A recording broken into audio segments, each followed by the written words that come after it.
Kahapon, ayan yung anak ko. Dito siya natulog kagabi. Official na dito natulog kagabi. Tingnan nyo. Hindi pantay yung pagkaputol ko. Ano bang nangyari?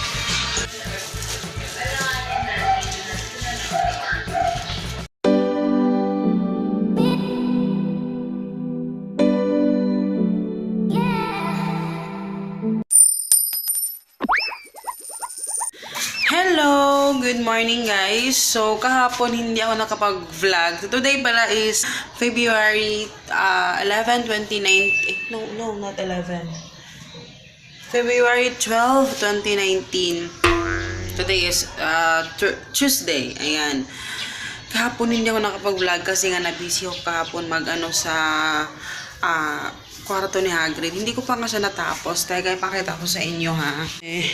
Kahapon, ayan yung anak ko. Dito siya natulog kagabi. Official na dito natulog kagabi. And siya lang talaga mag-isa. Nilagay ko lang yung picture niya dyan. Actually, tingnan nyo yung ginawa ko. Racetrack, pero actually, tingnan nyo. Hindi pantay yung pagkaputol ko. Ano bang nangyari? Yan. Eto, binilhan ko siya ng chair niya. Yung itim kasi yung cars niya, tingnan nyo, nasira na siya. Ayaw kasi niyang kasi daw cars nga daw yan. So choice naman niya. So hindi ibibenta ko sana yan para mapalitan ng iba. Kaso ayaw niya. And yan sira-sira na nga Pag nakalipat na lang siguro kami pag elementary na siya talaga. Pero for now, yan, binilang ko na siya ng black na chair kasi mas comfy itong chair na to. Kasi yung chair na yun, hindi siya komportable dyan, hindi siya kasya dyan, parang ang liit sa kanya.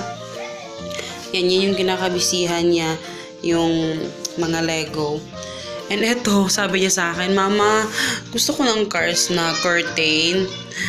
Sabi ko, wala. Kasi, inuna ko kasi tingnan niyo yung electric fan. Ako lang yung naglagay niyan, guys. Tapos, papaayos ko kay Papa ngayon yung wire. Kasi ako lang naglagay niyan kasi mainit. Tingnan nyo, may presyo pa. Ayan, electric fan lang yung inano ko sa kanya. Tsaka yung mga pictures niya sa wall.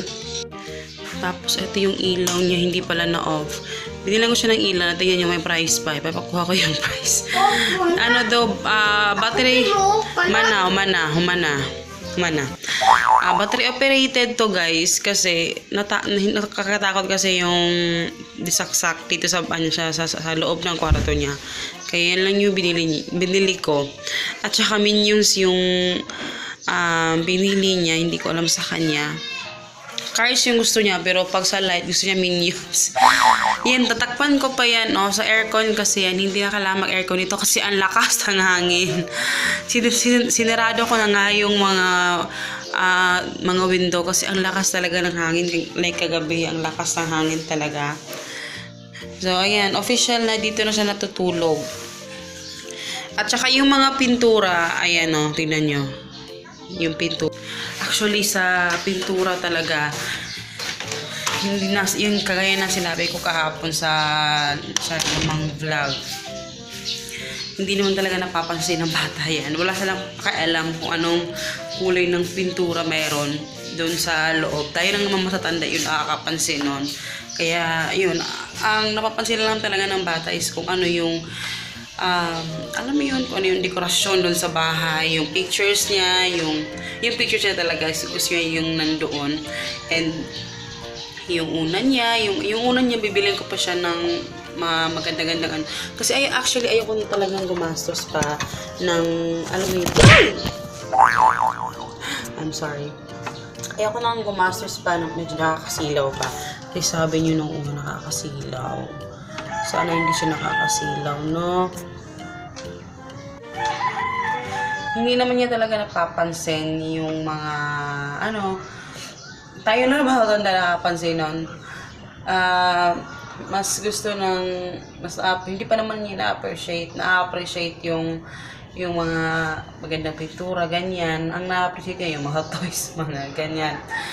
So, ibabawiin na lang natin sa susunod na magtipa tayo. So, pag-iipunan ko muna para at least talaga hindi alam mo yun, hindi tayo mabitin doon sa pagpapaganda ng bahay. Pero for now, yun lang yung kaya kong iano sa kanya. Ayaw ko munang gumasos talaga ng pagkalaki-laki kasi, yung nangyari sa buhok ko. Kasi kailangan natin mag-ipon for the house. Kaya, yun lang muna yung focus natin ngayon. Doon na ako nakafocus sa pag-iipon talaga para sa bahay, guys. So, syempre, para naman hindi masayang yung pag-rent natin dito, diba? And, si Papa tulog kasi, anong oras na nakakarating kaka-uwi kagabi, nagbiyahe pa siya. So, mga 2 PM siya nakauwi. Hindi siya nakapasok agad kasi nilagyan ko na ng lock yung gate. So, nagbiyahe kasi siya. So, umuwi siya kaagad. Sabi ko, gusto namimiss mo talaga kami kasi gusto mo talaga umuwi kahit anong oras na. Ayun, 12:00 na nakauwi kasi ilang oras din yung takbo ng bus. Kaya, 12:00 na yan, natulog pa siya. Nagsasaing pa lang ako tapos magluluto ako. Magpapak ako ng order ngayon. Hindi ko na siya nilisorbohin. Ako na lang yung magpapak ng order. Tsaka may ipopost akong mga items. And yun. Tsaka yung sa mga comment ninyo na mas maganda yung kwarto ni Hagrid, naging kwarto na lang namin. Tapos yung naging kwarto na maging walk-in closet na lang. Neat na kasi namin. Kinonsider ko kasi yun. Then kasi gusto ko nga yung sa kwarto ni Hagrid, doon kami yung kwarto namin. Kasi maganda ang pale ko. Sorry ha, wala akong lipstick talaga. Wait. Ayan. Kasi naman ito sa Oppo nga, sobrang naman nakaka-pale to. So ano ba yung sinabi ko? Yun, kinonsider din namin yan, guys. Kaya lang, gusto din namin na may sariling kwarto si Hagrid kasi nga lumalaki na siya para masanay na siya. Actually, kagabi, doon talaga siya natulog. Nung pagdating ng papa niya, siguro mga 4 o'clock, nagkatok siya sa kwarto, sabi niya, pwede ba akong tumabi? So, yun, pinatabi ko na siya.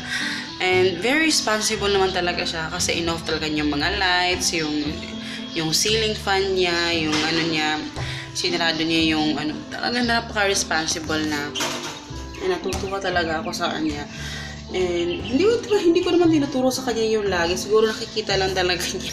Nakikita niya lang siguro kami na pag i-off yung light, kailangan ganyan. Nakakatuwa lang talagang bata. And